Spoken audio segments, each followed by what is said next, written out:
My name is Mark Reynolds, and up until recently, I thought I had a pretty normal life. So when my wife, Emily, sat me down and tried to convince me that the best way to save our marriage was for her to spend a night with some old college crush, you can imagine how fast my world tilted sideways. And the worst part? Her friends, Samantha, Chloe, and Brittany, stood behind this idea like they had uncovered some deep wisdom from a video on TikTok. They nodded along as if they had just attended a seminar on modern love. It all happened on an ordinary Thursday evening. I was at the kitchen table sorting through bills, minding my own business, when Emily came in with that jittery, nervous energy she gets right before she says something she did not fully think through. Her three friends had just left after what I assumed was their usual routine of complaining about their husbands and talking about drama that did not concern me. She sat down across from me and said, "We need to talk," with a look that made my stomach sink. After 15 years of marriage, I knew the tone. It was the same one she used when the car needed repairs or when her mother was coming to stay with us. "The girls and I were talking," she began. That should have been my warning siren right there. Nothing good ever comes from a sentence that starts with "the girls and I." Emily went on to say she felt disconnected from our marriage, that something inside her felt unfinished. She claimed she needed to explore old emotions she had for her college boyfriend, who had recently messaged her on social media. She said she believed it was some kind of sign. It would only be for one night, she said, the same way someone might ask to borrow the family car. "It will help me get closure, and then I can come back to you with a clearer mind."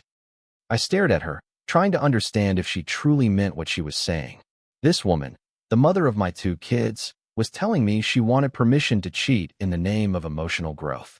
She kept going, saying, "The girls think it is healthier than keeping these feelings bottled up."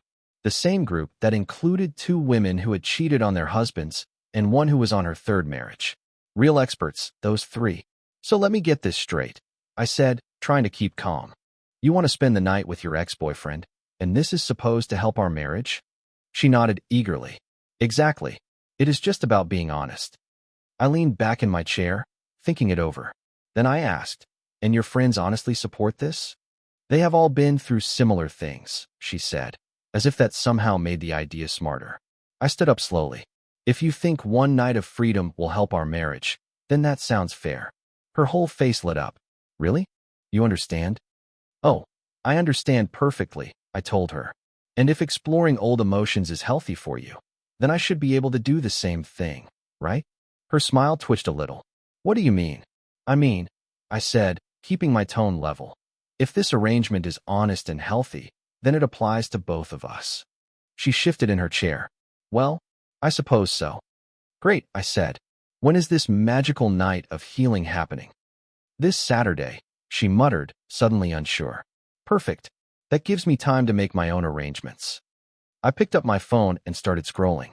She watched me with growing uncertainty. "What kind of arrangements?" she asked. "Oh, nothing complicated," I said casually. "Just making sure I have everything in place for my night of exploration."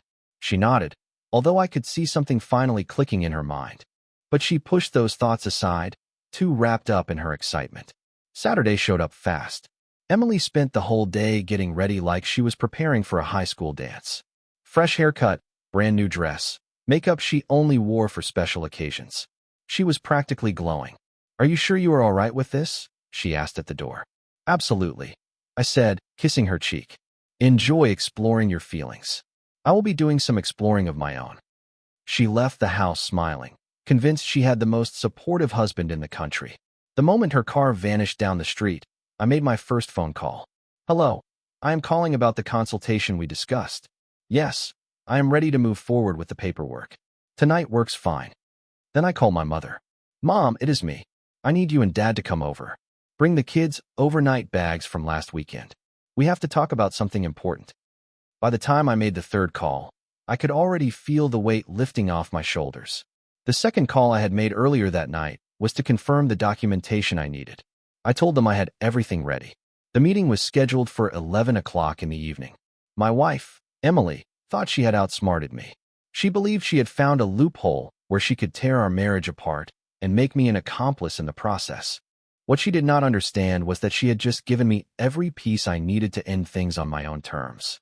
The home she left behind that night was not going to be the same one she returned to. For the first time in a long while, I found myself almost eager to see her reaction. While she spent the evening chasing some old college fantasy, I spent mine setting in motion the most important night of our marriage, the night I would bring it to a close. Her parents arrived first, right around 8:30. I could see the concern on their faces the moment I opened the front door. Her mother spoke before she was even fully inside. "What is going on? You sounded worried on the phone." "Come in," I said. "We need to talk about some of the choices your daughter has been making." Her father, an old-school man who had never been shy about his disappointment in how Emily sometimes treated me, took a seat in his usual chair. "Where is she?" he asked. "That is part of what we need to talk about," I answered. "She is spending the night with her ex-boyfriend from college. And yes, she has my permission." The silence that followed was heavier than anything I had ever heard in that room. Her mother's face drained of color. "She is what?" her father said, his voice low and dangerous. I explained everything as clearly as I could, word for word. How she tried to dress this up as some kind of emotional therapy. How her friends hyped her up with this ridiculous idea. How she came to me as if she were asking to take a weekend trip, not step outside our marriage. "And you agreed to this?" her mother asked, stunned. "I agreed," I said, "because I wanted her to have exactly what she claimed she needed, total honesty." At 9:15, my brother showed up with the kids. I had asked him to bring them home early from their sleepover.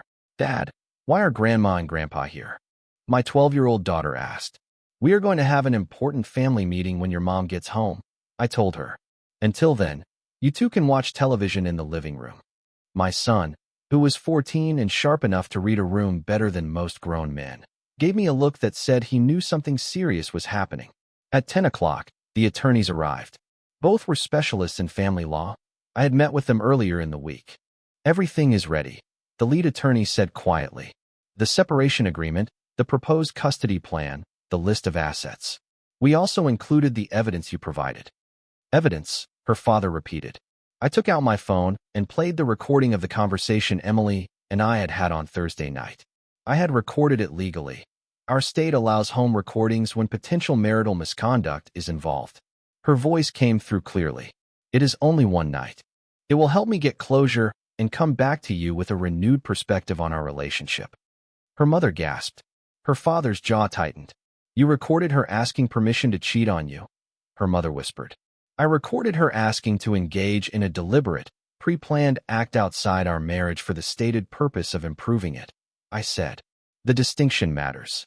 One of the attorneys nodded.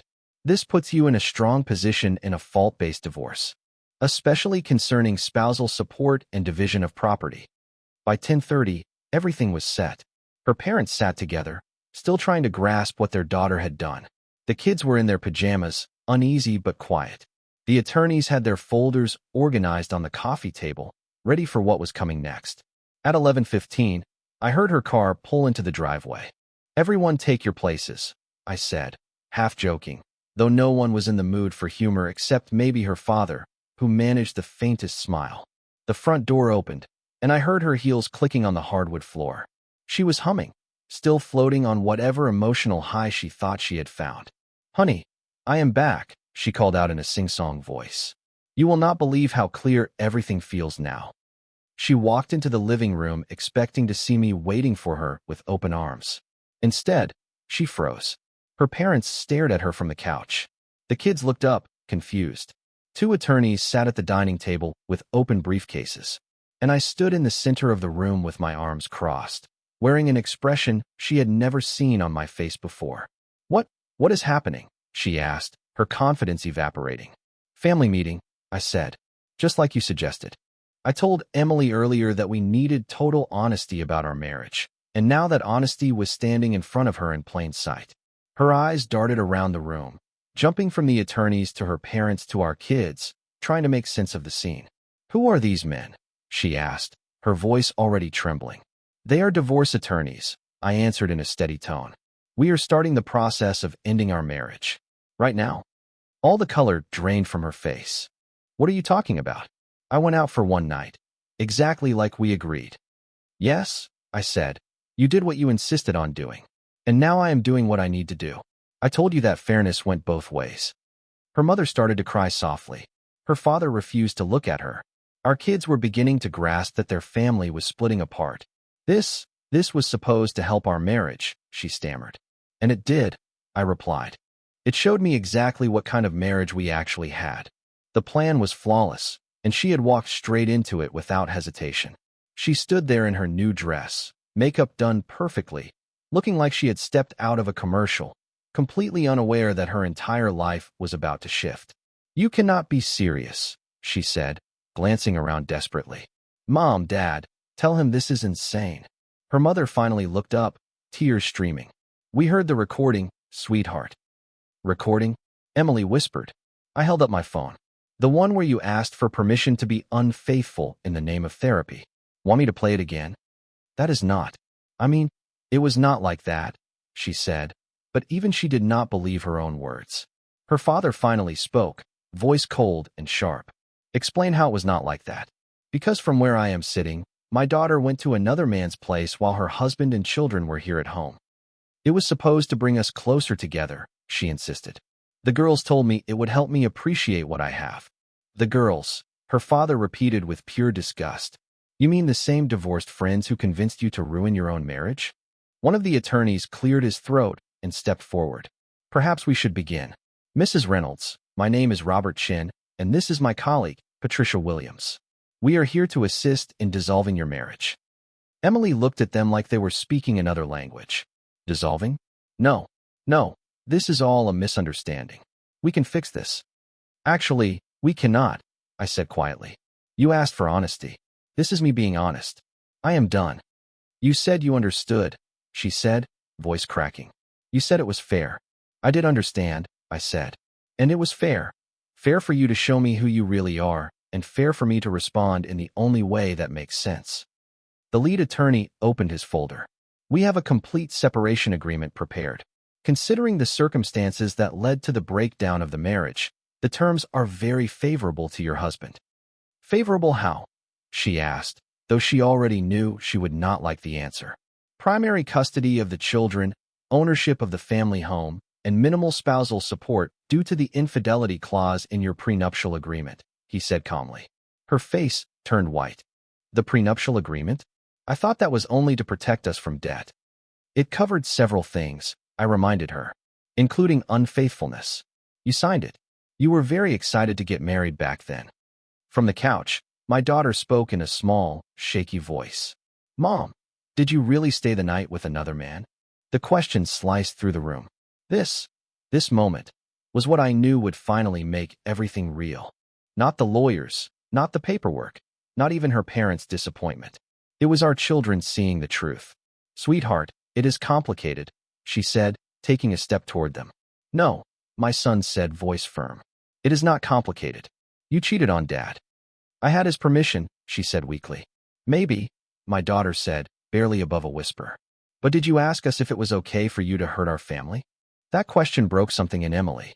She started to cry, not from remorse, but from shock, from realizing how badly she had misjudged everything. "This is not how this was supposed to happen," she sobbed. "I was supposed to come home feeling grateful. We were supposed to be stronger." "Stronger based on what?" I asked. "Based on you spending the night with another man? Did you really think I would be waiting here thanking you for it?"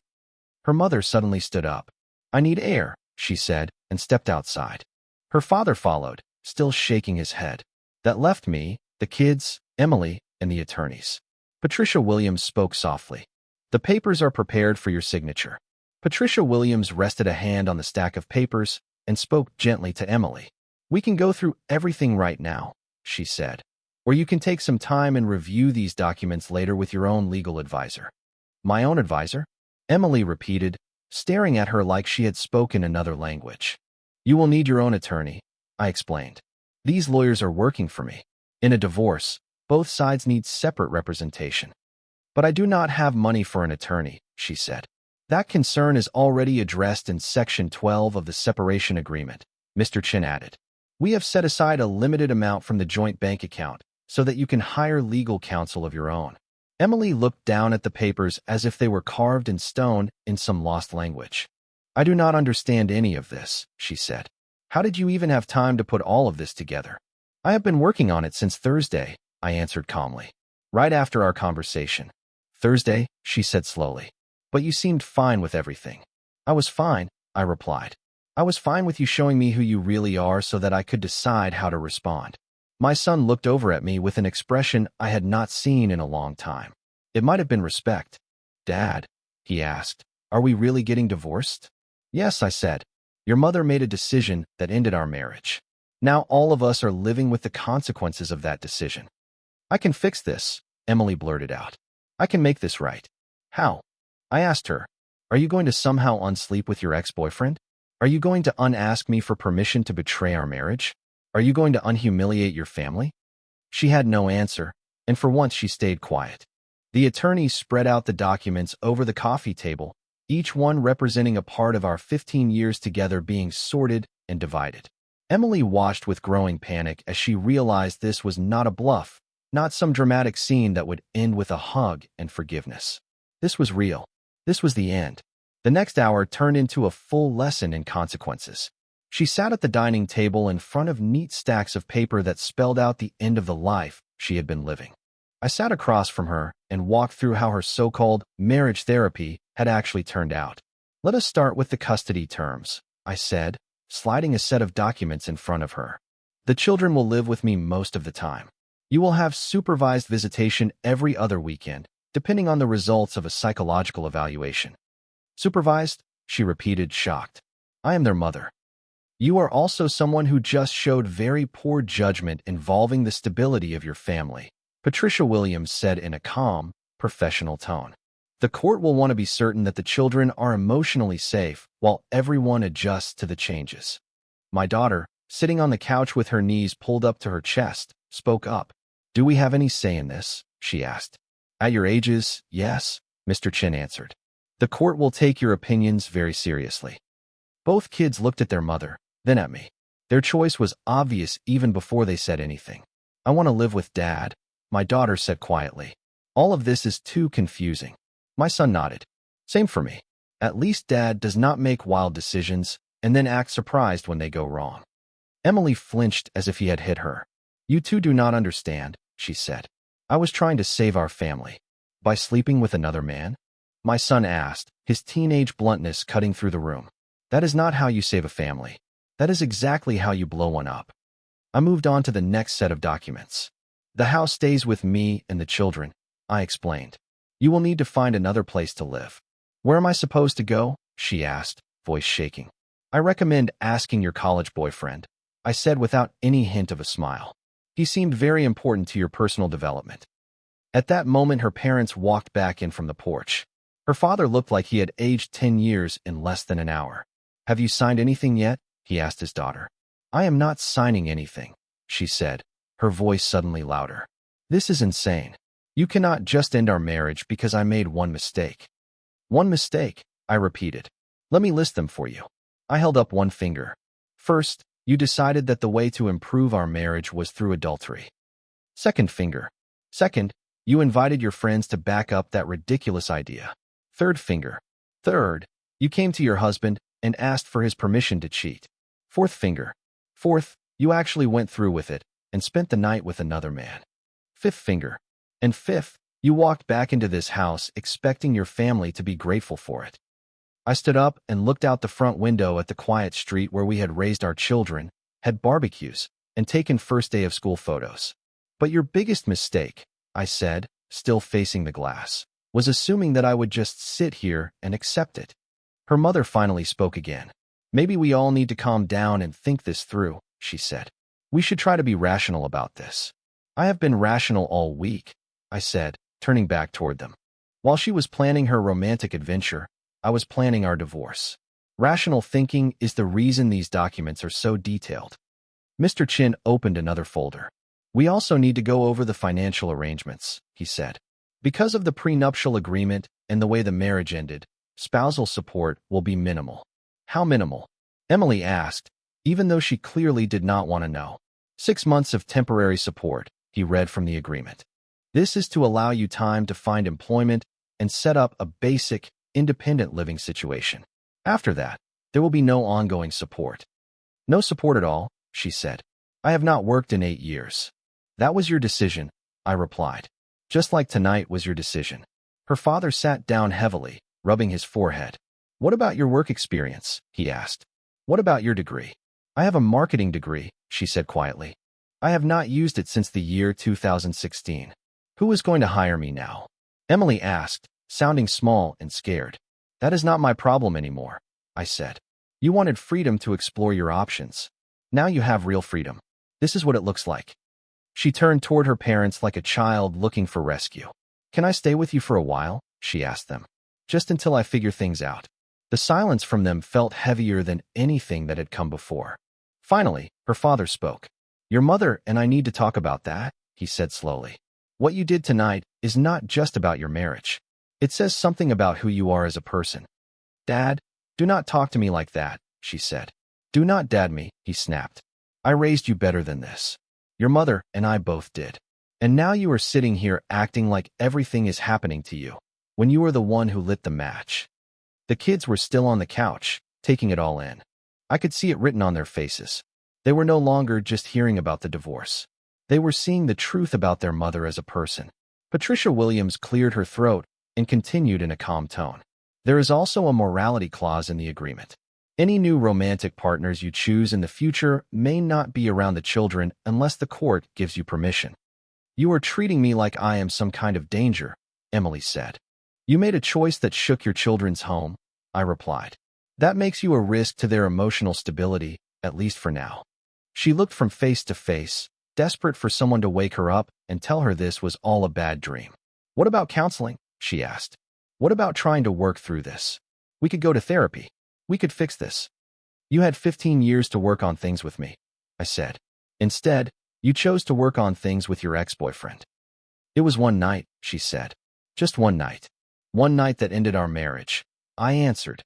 One night that told me everything I needed to know about your priorities and your character. She began to cry again, but this time the tears were different. They were not angry tears or confused tears. They were the tears of someone who finally understood that what they did could not be erased. I cannot lose everything, she whispered. You should have thought about that before you gambled everything, my son said. His voice sounded older than his years. You bet our family on one night, and you lost. The attorneys finished spreading the documents out. Custody schedules, property lists, debts, support details. 15 years of marriage compressed into a stack of paperwork. These can be submitted to the court as early as Monday morning, Mr. Chin said. When that happens, the temporary court orders go into effect immediately. That includes the custody schedule and property rules. Emily stared at the papers like they were a sentence being handed down. In a way, that is exactly what they were. The next 3 weeks ran like a smooth machine. While she rushed to find her own lawyer and figure out where she would live, I focused on keeping life steady for the kids and making sure every legal step was completed correctly. Her parents had decided that she could not move in with them. I overheard part of one of their phone calls with her.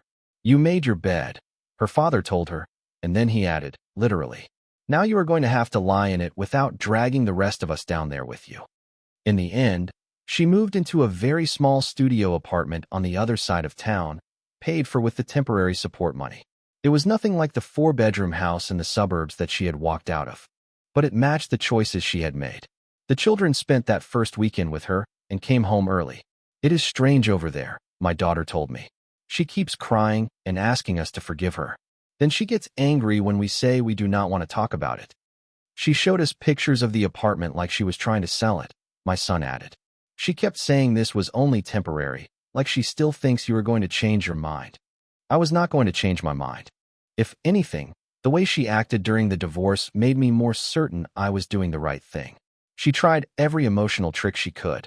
Late-night calls where she sobbed and said she was sorry. Angry voice messages where she said I was cruel and trying to punish her. Attempts to make the kids feel guilty, as if they should see me as the one overreacting. None of it worked. Her lawyer was a worn-out-looking man who carried himself like he regretted saying yes to her case.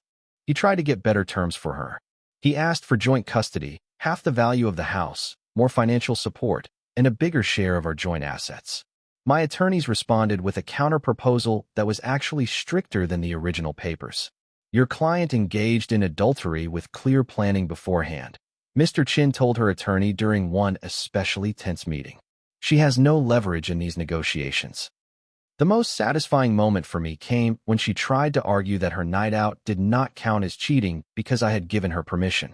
So, if I understand correctly, Patricia Williams said, trying not to smile, your client is claiming that she asked her husband to agree to the affair and that this somehow makes the infidelity less serious? Her lawyer actually rubbed his temples like he had a headache. Meanwhile, the famous college boyfriend was nowhere to be found. Once he realized he had helped blow up a marriage, he backed away fast. Friends told me he had blocked Emily on social media and told people that she brought too much chaos into his life. The whole situation would have been funny if it had not been so sad. Emily had thrown away 15 years of marriage for a man who stopped talking to her in less than a week. The same friends who had hyped up her brilliant plan to save our relationship had quietly drifted out of her life too. It seemed that being close to the wreckage they had helped create made them uncomfortable. By the third week after that night, Emily started calling me directly, skipping the attorneys entirely. Please, she said during one especially pitiful phone call. Can we just talk about this? Just you and me? We are talking, I told her. We are talking through our attorneys. That is how divorce works. But we have history together, she said. We have children. We have a life. We had history, I corrected her. You ended that history when you decided to make new memories with your college boyfriend. It did not mean anything, she said. It meant everything, I answered. It meant our marriage mattered so little to you that you were willing to gamble it on one night with another man. Eventually, the court date arrived. It was a rainy Thursday morning, the kind of gray day that fits a courtroom perfectly. Emily came in looking worn down, with her attorney walking beside her carrying a briefcase that probably held her reluctant agreement to nearly every term we had put forward. The judge, a senior woman named Judge Martinez, had the look of someone who had seen every possible bad decision human beings could bring into a family court. She read through the file with a kind of tired disappointment. Let me be sure I understand, Judge Martinez said, staring at Emily over the top of her reading glasses. You asked your husband for permission to engage in an extramarital relationship for the stated purpose of improving your marriage. Is that correct? Your Honor, the situation is more complex than that, Emily's attorney started to say. Is it? The judge cut in. Because the recorded conversation seems extremely clear. The defendant described her intention to commit adultery and presented it as a form of emotional therapy for the marriage. Even Emily's own lawyer looked ashamed at that point. The judge signed off on every part of our agreement. Custody, property, support, everything. The entire hearing took less than 30 minutes. When we walked out of the courthouse toward the parking garage, Emily tried one last time. The children need their mother, she said, hurrying along beside me. The children need stability, I replied. They need a parent who makes choices based on what is best for the family, not what feels exciting in the moment. I made a mistake, she said. I stopped and turned fully toward her. You made a choice, I said. You chose your college boyfriend over your husband and your children. You chose the advice of your friends over the vows you made. You chose a short burst of excitement instead of the long, steady work of real commitment. You chose to burn everything down instead of fighting for us. I pointed to the stack of papers in her hand. I chose to have self-respect, I said. That is something you might want to look into. She stood there in the light rain with the divorce papers in her hands, papers that made everything official. In that moment, she finally seemed to understand that some lines, once crossed, cannot be uncrossed. I walked to my car, got in, and drove home. My children were waiting. They needed help with homework and someone to cook dinner. Simple, everyday family things. Real things. When I pulled into the driveway of the house that now belonged entirely to me, I felt something I had not felt in a very long time. Peace. 6 months after the divorce became final, life had settled into a steady rhythm that actually worked. The children and I had built routines that did not require us to tiptoe around anyone's moods or drama. My daughter made the honor roll that semester. My son joined the debate team and was thriving in a place where clear thinking and solid arguments actually mattered. Both of them seemed lighter in a way, as if they had been carrying a weight for years without knowing it and had finally put it down. Emily's supervised visits became less and less regular. She had already moved twice. each new apartment smaller and more run down than the one before. The temporary financial support ended exactly when it was supposed to end. Her attempts to find a job that matched the lifestyle she used to enjoy did not go the way she had imagined. The marketing degree she had walked away from 8 years earlier did not open many doors in the current job market. She eventually took a part-time job at a retail store in the mall. It paid just enough to keep a roof over her head, but it did not come close to the life she had once had. Her parents kept their distance. They still loved her, but they had told her clearly that they could not respect what she had done. Her mother sent packages now and then, but even those became fewer as time passed. In one of our last phone conversations, her mother said to me, with a kind of tired sadness, "I keep thinking about how different all of this could have been if she had just talked to you. If she had told you what she was feeling honestly instead of doing what she did." The children stopped asking when their mother was coming to visit. They had settled into the quiet of our new normal and did not seem eager to see that peace disturbed. Last week, my daughter came up to me in the living room. "Dad, can we change this room around?" she asked. "Why?" I asked her. "It still feels like Mom's space," she said. "I want it to feel like ours." That weekend, the children and I spent our time repainting the walls and moving the furniture around. By Sunday evening, the place looked different, but more importantly, it felt different. For the first time in many years, the house felt like an actual home instead of a battlefield that might explode at any moment. My son was the most straightforward about everything, the way teenage boys usually are. While we were putting together a new bookcase, he looked over at me and said, "I do not miss the arguments." I did not realize how exhausting it was to deal with Mom's moods until we did not have to deal with them anymore. He was right. I had felt the same thing, but had not put it into words yet. The irony of Emily's situation was obvious to anyone who knew what had happened. She had wanted one night of freedom so she could appreciate her marriage more. Instead, she ended up with total freedom and no marriage left to value. Her college boyfriend had moved on completely. From what the children showed me on social media, he was now dating a woman closer to his own age, someone who did not bring divorce papers and emotional chaos into his life. He looked perfectly happy in those photos. Emily's old friend group had fallen apart too. Two of the women who had cheered her on were dealing with serious problems in their own relationships. The third one had quietly stepped back, deciding that being associated with someone who blew up her family for one night in bed was not good for her reputation. I ran into that third friend at the grocery store a few weeks back. She tried to chat like everything was normal, asking polite questions. When I mentioned how well the children were doing and how calm things had become, she got awkward very quickly and made an excuse to leave. People in our neighborhood surprised me in a good way. Many of them had seen Emily's dramatic scenes over the years and the way she tried to twist situations to her advantage. More than one neighbor pulled me aside at one point and said something like, "We always wondered how you managed to live with that. You seemed like you were constantly handling a crisis that she created." The house was quieter now, but it was a good kind of quiet. It came from stability, not from everyone walking gently and staying silent to avoid setting someone off. My daughter started inviting friends over regularly, something that almost never happened before. When Emily lived there, my daughter was always nervous that her mother might have a mood swing and embarrass her in front of her friends. Now our home felt safe and predictable. My son began bringing his girlfriend over too. She was a smart, steady teenager, the kind of person who knew who she was. One time I walked past the hallway and overheard her say, "Your father is so calm. My parents are always arguing about something." My son answered, "He was not always this relaxed. The divorce was actually good for him." That comment stayed with me because it was true. I was a better father on my own than I had ever been as a husband trying to manage someone else's bad choices and emotional storms. Our money situation improved as well. Without her random spending and dramatic treat-yourself decisions, the budget actually made sense.